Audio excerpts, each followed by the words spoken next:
New York Knicks superstar Jalen Brunson has finally spoken out and revealed the truth on the Tom Thibodeau firing that shocked the NBA and Knicks fans, as Brunson spoke out on the Roommates podcast with Josh Hart and Matt Hillman, explaining everything that happened.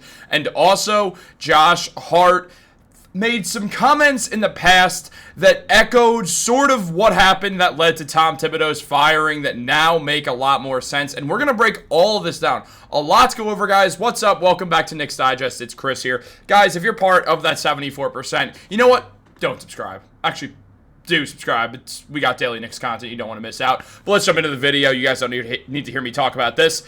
Jalen Brunson, the best player the Knicks have had since Patrick Ewing, if you ask me. And I think if you ask most Knicks fans, they will say that he's passed Carmelo Anthony by now. Real quick, Melo is my favorite player of all time, but Brunson has passed him when it comes to all-time Knicks. Brunson, in my mind, is the third greatest Knick of all time. And every year that he's been here, his coach has been none other than someone who he is very close to in Tom Thibodeau. However, that has changed. The New York Knicks fired Tom Thibodeau over a week ago now. It's been a week and a half since Tibbs was let go by the New York Knicks. And there was very little word on it from any of the players. Josh Hart did tweet out saying he was forever grateful for Tom Thibodeau, but there was not a ton going out, as obviously it's a big deal, and the players sort of took it step back away from it, especially because one of the reasons that Thibodeau got fired was because multiple players said they didn't understand their role with Thibodeau and that they weren't going to die on the hill of Tom Thibodeau has to be the coach of the Knicks. So obviously it was a bit of an awkward situation, but Jalen Brunson and Tom Thibodeau have known each other for a very long time, which ultimately led obviously to the question having to be brought up in the newest episode of the Roommates podcast, which you can find on anywhere that you want to find your podcasts. Shout out to them. Shout out to Matt Hillman. He's the man. Obviously, Jalen and Josh are the guys also, but I met Matt once. Great dude. And basically, with this whole situation, Jalen Brunson finally revealed the truth, and here's what he had to say on it. This is my first firing. Obviously, I've known him my entire life, but I remember having conversations and moments with him in 8th grade when we moved to Chicago, and just to see where we are now, he helped me become a 2-time All-Star, 2-time All-NBA. The things he's done for me individually, I'm so grateful for. Just because he had the confidence in me that I knew I had, but, it's great to see someone push me to be better. Obviously, I had my dad, and he believes in me more than anyone. Him and my mom believe in me more than anyone. To have Tibbs do what he did for my career, I'm just so grateful and thankful for. Not enough things can be said about what he's meant to myself and my career. Jalen Brunson, unsurprisingly, the captain of the New York Knicks, doing nothing but shouting out Tom Thibodeau. As we know, soon after the Knicks got eliminated, Brunson was asked if Thibodeau's the coach who can get them to the NBA Finals and get them a ring. And Brunson asked in response, "Did you really just ask me that right now?" Yes. And as I said, the New York Knicks players had a big part in Tom Thibodeau getting fired. There was an interview with a bunch of the players, James Dolan, Leon Rose, and Leon was the only one who was pro-Thibodeau. Brock Aller, William Wesley. They've both been anti-Tibbs for a number of years now. They actually wanted him fired in 2022, but if he got fired, like Leon basically said, if you're firing Tibbs, you're firing me too. So the Knicks kept on Tibbs. Ultimately, it paid off to be successful. The Knicks made the second round 3 times, made the conference finals once. So there was some success there for sure. Also making the Fs the year prior as well. They just had that one year that was a miss. And actually, Tom Thibodeau, that was by far his worst year that he ever coached with the Knicks. He just... Running Alec Burks at point guard, I thought was a fireable offense, especially having Burks be the inbound guy. It made no sense at the time, but Tibbs bounced back, obviously, and was a very good coach for the following 3 years. He did a lot of things right, but ultimately, the Knicks players, they lost their faith in him to a degree. They were asked how they felt about Thibodeau, and every player said they didn't really understand their role with the team, and on top of that, what they saw was that they didn't have an undying faith in Tom Thibodeau. With that all in mind, the Knicks did decide to move on from Tibbs and are going to search for a new head coach. And that's not going to happen tomorrow, that they're going to hire someone. Obviously, I'm doing around 75 million videos on that, so there will be more on that as well with a few new names that I'm going to throw in the next video that comes out on this channel. But that's conversation for another video. Right now, in regards to Jalen Brunson, in regards to Tom Thibodeau, what we saw was a coach who did a good job with Jalen Brunson, and he also had Josh Hart playing his best basketball as well. A lot of these Knicks players have played their best basketball under Thibodeau. Josh Hart for sure, Jalen Brunson obviously, Mitchell Robinson has. not Mikal Bridges, but OG Anunoby did. We saw a good chunk of the players. Obviously, Deuce McBride, but Tibbs was his only coach. That's a little bit different. And we've seen a lot of these players have some of their best moments under head coach Tom Thibodeau. We saw RJ Barrett's best basketball come under Tibbs. We saw a lot of guys happy with that. Now, Barrett did more credit Johnny Bryant, who I do expect will be the Knicks coach when it's all said and done. But, again, conversation for another video. In regards to Tibbs, it wasn't the most shocking firing in the world to me. But also, we saw some reports the day prior that something big was going to happen. It was obviously Tibbs related. Obviously, Tibbs had already been let go by the time that news started to swirl a little bit around this. However, Thibodeau getting fired, if you told us that after they got bounced from the conference finals, it would have been surprising. Fans are pretty split on the Thibodeau firing, and there is more news on it that Ian Begley revealed, saying that the Knicks didn't have full scrimmages during an entire training camp one season, which is uncommon. The players found it odd that they didn't scrimmage during the camp. Thibodeau's Knicks didn't scrimmage often in the season, which is more common in the NBA, but the lack of scrimmaging hindered the players' ability to develop cohesion, they said. Players were also surprised that they didn't work on specific endgames situations during the season, which is something that most teams do. They found it strange that the coaching staff didn't go over these situations during practice. Are these reasons to fire Thibodeau? Probably not.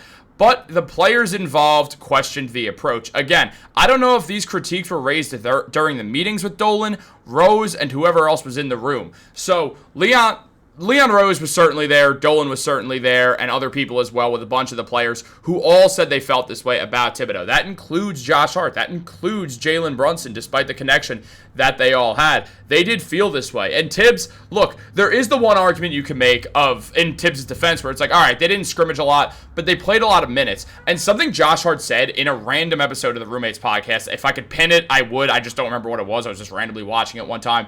And he said, he's like, I've never had as many days off as I've had than when Thibodeau's the coach. So that's why we play heavy minutes. We take a lot of days off. We get a lot of rest. And Josh said it, what sounded very positively, and I think he meant it positively. I don't think he was just like covering for Tibbs. I think he genuinely meant he liked the days of rest off considering they played heavy minutes. It was part of the reason why the Knicks were able to hold up so well for the season. But the fact is, Tibbs playing guys heavy minutes, yeah, the starting lineup could have gained some cohesion. They didn't, and that also falls on Tibbs, and they should have worked on that. Obviously, switching up the roster as much as they didn't, switching up the starting lineup so much. I mean, considering last season, or 2 seasons ago now, the starting lineup in the 2024 or the 2023-24 season, and then the 24-25 season, the only guy who started both seasons was Jalen Brunson. The entire team switched. So we're looking at a completely new New York Knicks team going into that 2024-25 season. And what happened, there was a lot of just roadblocks and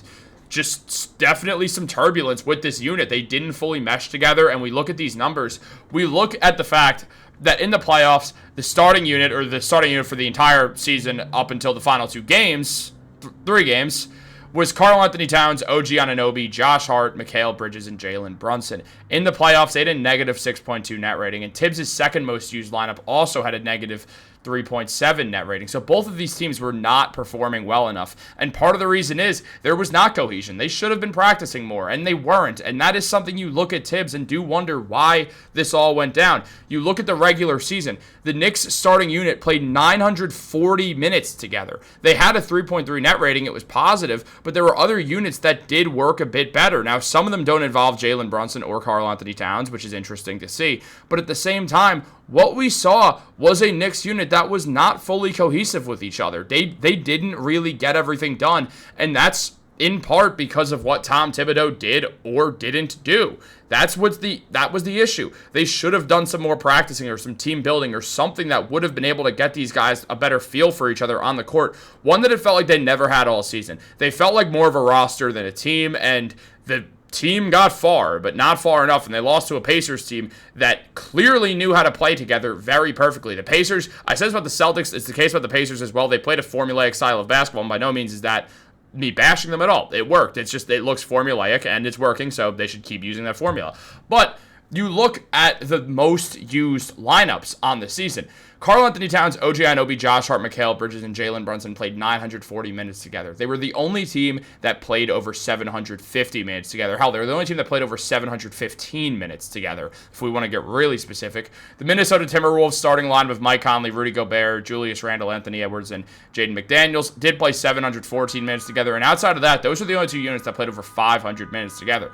The ones below it, you see the main starting lineup for the Pistons with Cade, Tim Hardaway Jr., Ausar Thompson, Tobias Harris, Jalen Duren. We saw the Rockets of Van Vliet, Brooks, Green, Schengen, Jabari Smith. We saw, and then the Pacers, who are in the finals with Benedict Mathurin in there instead of Aaron Nesmith. So, again, what we're seeing is units that did solidly for the most part. One of them was a 2 seed, even though they got bounced in the first round. 2 of them made the conference finals, won the NBA finals, and the other lost to a team that made the conference finals. So you look at these units, and Tibbs' team played so much more minutes together, but there was a disconnect, and that disconnect clearly had an impact on things that did hurt the team. There's no way around it. Now, again, it's not all about that, but there was issues that the Knicks had and the players had, and they didn't feel like they were ready for the situation, and that ended up falling on Tibbs. Now, you look at the team's clutch performance, it was good. That's the weird thing about the fact that they didn't practice these clutch situations, and a big part of that is pretty obvious why. Jalen Brunson. It's not a hard question. The clutch player of the year. He just figured it out because that was the Knicks' offensive game plan, especially at the end of games. I don't know. Brunson will solve the problem. And usually he did because he's one of the best players in the NBA. But at the same time, the Knicks, we saw them in this clutch time. Their win percentage was lower than most teams. That's just what it was. I mean, both in the playoffs, it was not lower, but it was higher than most teams, excuse me. In the playoffs, they had a 61 win percentage. 2 of the teams above them are the Pacers and the Celtics, teams they lost a combined 6 games to in the playoffs.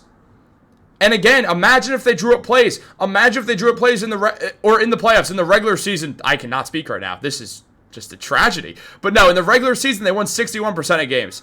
And then you look at the playoffs. They won 63%. They didn't jump up the way we saw the Pacers jump up. The Timberwolves aren't on this list here. They jumped up to second. The Pacers are at 63. They went to 90. What is that? That is drawing up plays for your team. Something Tibbs did not do. And that is why the players were part of the reason why Tibbs got fired. And look, I mean, at the end of the day, what Tom Thibodeau did for the Knicks can never be forgotten, and it should not be forgotten. What he did was excellent, and I think all Knicks fans are going to always thank Tibbs for everything he did.